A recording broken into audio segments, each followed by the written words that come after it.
Alright guys, sorry for the lack of updates the past month on anything.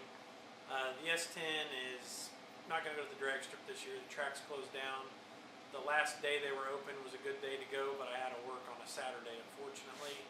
This is that go-kart that I showed you in a video or two ago. It's just about ready to get sold. I got to get a different fuel tank. This one here just flopping loose. Got everything else buttoned up, tidied up on the cart. Runs good. So hopefully I can make a little bit extra cash on that. And I just finished up putting cylinder heads and a timing chain in Acadia that I bought. So hopefully culmination of getting money from this and my Acadia, I'm able to buy a few more speed parts for the S10 or my Studebaker or whatever. I'm sure you'll see how I spend that money sometime. And I just bought this too, so this is another go-kart. Hope to make some money on it. Found it on Craigslist. The guy just wanted to, or on Facebook. The guy just wanted to get rid of it, so I basically stole it from him. But he was willing to go the price I offered for it. It's an old vintage 90s go-kart, so throw a KT 100 two-stroke motor on it, get it fixed up, and sell it for some profit too. And also the 6-liter that I'm building for a blower motor. I did get the block back from the machine shop and the crankshaft, but the crankshaft wasn't right. He didn't put a double keyway in it, and I'm waiting on that. I probably ought to call him to see how quick the double keyway is going to get done. He's had the crankshaft for probably a month now, so I need to call him up and get a fire lit underneath him, and then I can start doing a video series on my 6-liter Roots blower build. So anyways, take a look at the Studi video, and I hope you enjoy it.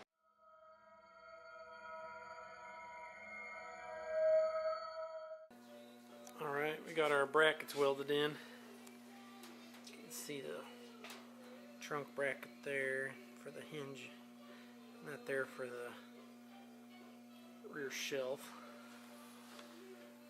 This one here, you can see how it hooks up to the hinge. We haven't got a bolt in it yet, but got our tack welded in through plug welded.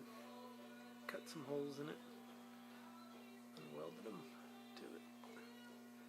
On to the next phase. Okay. Bottom tube's now completely welded in, leastways as far as what we wanted it.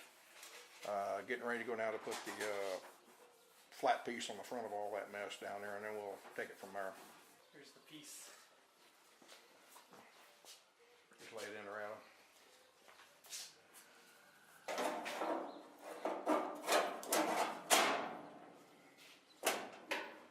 Gaps on each side there will be for the body mounts to the frame, which we'll put in after we get the frame underneath it and make sure we get them in the exact right spot.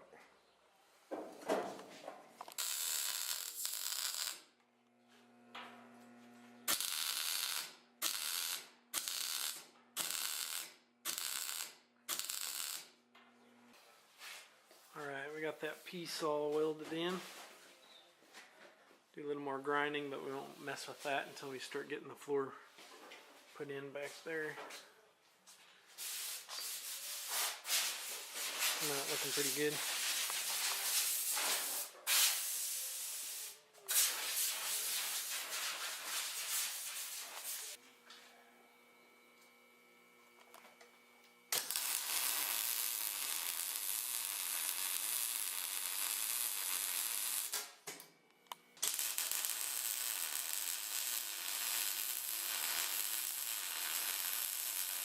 Flew through it in a couple spots, had to stop and restart, but we got it filled in.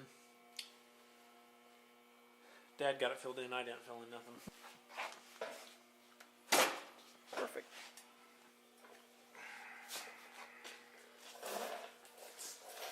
Let's go back a little further, doesn't it? Okay, there they're fitting the It could. frame. The axle, yeah. Well, I mean, that doesn't make any difference about that, but it's... Well, some of the axle should up be more or less into this the thing. underneath the body. It was set back. On which car? Factory frame. It wasn't on the top of the arch. We'd move back with this clamp on the other side and catch the side of that.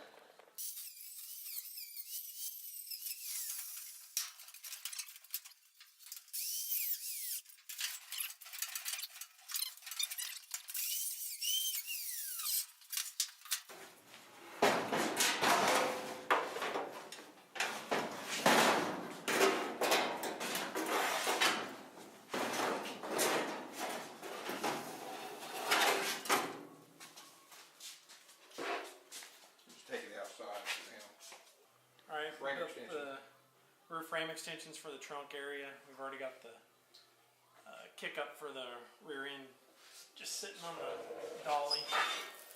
Got these angles all cut up here. Stick them on like that. Get a little bit of clearance here for the floor. We're getting ready to pull the frame rails out what we have and then weld these onto it and see what we got. Okay, they got that part welded on. No, not there. They're trying to Right on this tube, up there. make sure it's all square. 88.3. Whatever you're doing.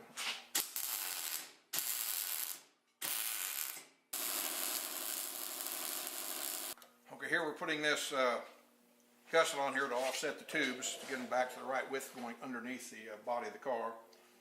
And before you weld this weld on the back side here, which you welded before that tube is in there, you got to reinforce the front side so when you weld this will pull back and bend. Of course, you can take a sledgehammer and beat it back out, but by taking and welding this piece of angle iron in here or any piece of flat stock that's fairly heavy, we'll weld it back here on that side there in a couple spots, and that'll help prevent this from bowing back after we weld it until we get it cooled down. We'll get it cooled down quite a bit. We'll take this off. It still may bend a little bit even then. Center of it. That's fine.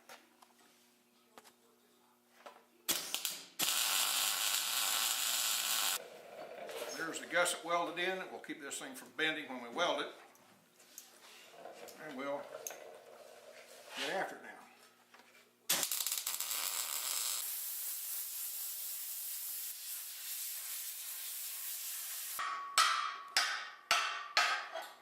That, and then we'll just grind these little nubs off the top there, and you can see the completed weld here on the back side, which will be gusseted and everything, and you won't even see it when we get done anyhow. It'll be covered up with gussets.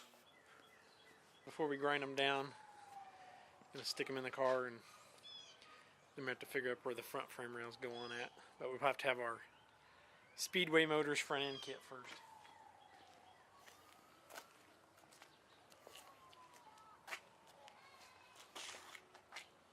Well, I hope you enjoyed watching that short Studebaker update. One thing I did not mention is that the frame on the car is made from 2x4 steel, and it's 1/8 inch thick wall. Making that all the way up to the front, and then at the front we're adapting on a 63 Chevy 2 gasser kit from Speedway Motors. Since the suspension and brakes are already all done up on it, it's going to save us a lot of time in the long run without figuring out how to mount the axle and all that, although it was still a pain getting everything figured, but the suspension geometry and steering is all there already, so that'll help us out a lot. But anyways, thanks for watching, and as always, please like and subscribe.